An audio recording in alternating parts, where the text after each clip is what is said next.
Hello welcome back to my channel. ഇന്ന് വന്നിട്ടുള്ളത് എല്ലാവർക്കും ഇഷ്ടമാവുന്ന ഒരു റെസിപ്പിയായിട്ടാണ്. വാനില ഫ്ലേവറുള്ള ഐസ്ക്രീമിൻ്റെ റെസിപ്പിയാണ് ഇന്ന് പരിചയപ്പെടുത്തുന്നത്. നമുക്ക് വീട്ടിൽ തന്നെ സിമ്പിളായിട്ട് റെഡിയാക്കി എടുക്കാൻ പറ്റിയ നല്ല ടേസ്റ്റി ആയിട്ടുള്ള ഒരു ഐസ്ക്രീമിൻ്റെ റെസിപ്പിയാണ്.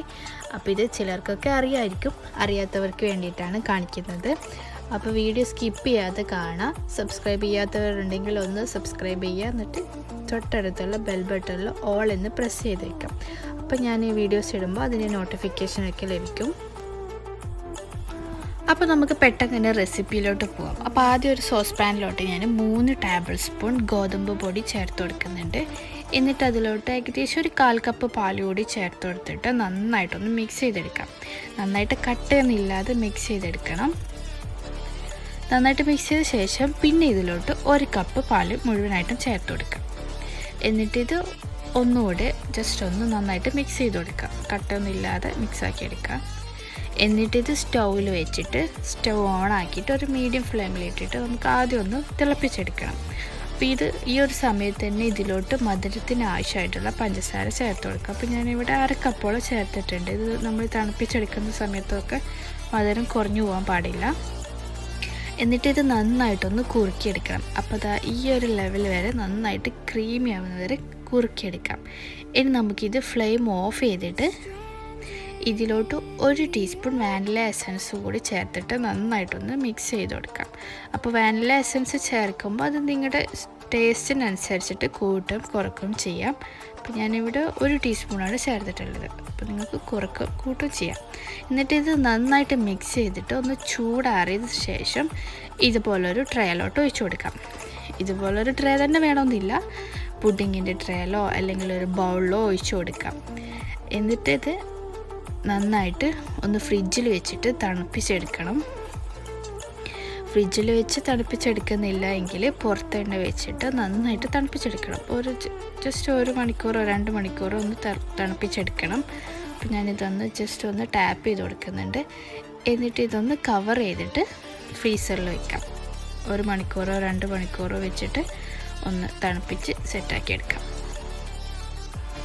കവർ ചെയ്യുമ്പോൾ നന്നായിട്ട് അതിനകത്തോട്ട് വെള്ളവും ഐസും ഒന്നും കിടക്കാത്ത വിധത്തിൽ കവർ ചെയ്തെടുക്കുക.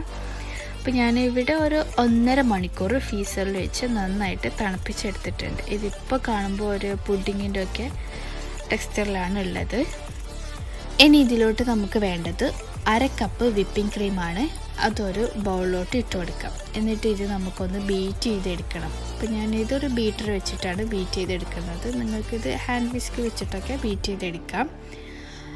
അപ്പോൾ ഇത് ബീറ്റ് ചെയ്തെടുക്കുമ്പോൾ നമ്മൾ കേക്കിനൊക്കെ ബീറ്റ് ചെയ്യുന്നത് പോലെ നന്നായിട്ട് ബീറ്റ് ചെയ്തെടുക്കണം എന്നില്ല, ഒരു മീഡിയം ലെവലിൽ ബീറ്റ് ചെയ്തെടുത്താൽ മതി. അപ്പോൾ ഇത് ഇവിടെ അത്യാവശ്യം നന്നായിട്ട് ബീറ്റ് ചെയ്തെടുത്തിട്ടുണ്ട്. ഇനി ഇതിലോട്ട് നമ്മൾ നേരത്തെ റെഡിയാക്കിയിട്ട് ഫ്രീസറിൽ വെച്ച് തണുപ്പിച്ചെടുത്ത ആ ഒരു മിക്സും ഇതിലോട്ട് ചേർത്ത് കൊടുക്കാം.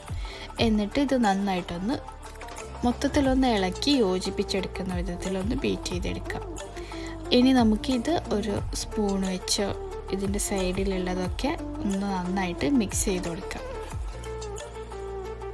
അപ്പോൾ ഇത് മിക്സ് ചെയ്യുന്ന സമയത്ത് നമുക്ക് ഇതിലോട്ട് നട്ട്സ് ചേർത്ത് കൊടുക്കാം. നട്ട്സ് ചേർത്ത് കൊടുത്താൽ ഇടയ്ക്കൊക്കെ കടിക്കാൻ കിട്ടുമ്പോൾ നല്ല ടേസ്റ്റാണ്. അപ്പോൾ ഇനി നമുക്കിത് ഒന്ന് ഫ്രീസ് ചെയ്തെടുക്കണം. അപ്പോൾ അതിന് വേണ്ടിയിട്ട് ഞാനിവിടെ എടുത്തിട്ടുള്ളത് നേരത്തെ എടുത്ത അതേ ഒരു ഇത് തന്നെയാണ് എടുത്തിട്ടുള്ളത്. അപ്പോൾ നിങ്ങൾക്ക് ഏത് ബൗളിലും ചെയ്തെടുക്കാം. അപ്പോൾ ഞാൻ നേരത്തെ മിക്സ് ചെയ്യുന്ന സമയത്ത് നട്ട്സ് ചേർത്ത് കൊടുക്കാൻ വിട്ടുപോയി. അതുകൊണ്ട് ഞാനിപ്പോൾ നട്ട്സ് ചേർത്തിട്ട് നന്നായിട്ടൊന്ന് മിക്സ് ചെയ്തെടുത്ത ശേഷം പിന്നെ അതിൻ്റെ മേലെ ജസ്റ്റ് വെറുതെ ഒരു ഭംഗിക്ക് വേണ്ടിയിട്ട് കുറച്ച് നട്ട്സ് ക്രഷ് ചെയ്തിട്ട് ചേർത്ത് കൊടുത്തിട്ടുണ്ട്. ഇതുപോലെ നിങ്ങൾ ചെയ്യണമെന്നില്ല, നിങ്ങൾക്ക് താല്പര്യം ഉണ്ടെങ്കിൽ ചെയ്താൽ മതി. ഇനി ഇത് ഫ്രിഡ്ജിൽ വെച്ചിട്ട് ഒരു ചുരുങ്ങിയത് 8-10 മണിക്കൂർ നന്നായിട്ടൊന്ന് തണുപ്പിച്ചെടുക്കണം. അല്ലെങ്കിൽ ഓവർനൈറ്റ് വെച്ചിട്ടും തണുപ്പിച്ചെടുക്കാം. ഫ്രിഡ്ജിൽ വെക്കുന്ന സമയത്ത് നന്നായിട്ട് കവർ ചെയ്തിട്ട് വെക്കണം. ഉള്ളിൽ വെള്ളമോ ഐസോ ഒന്നും കിടക്കരുത്. അപ്പോൾ ഞാൻ ഓവർനൈറ്റ് ഫ്രിഡ്ജിൽ വെച്ച് നന്നായിട്ട് തണുപ്പിച്ച് സെറ്റാക്കി എടുത്തിട്ടുണ്ട്. നമ്മുടെ വാനില ഐസ്ക്രീം ഇവിടെ റെഡി ആയിട്ടുണ്ട്.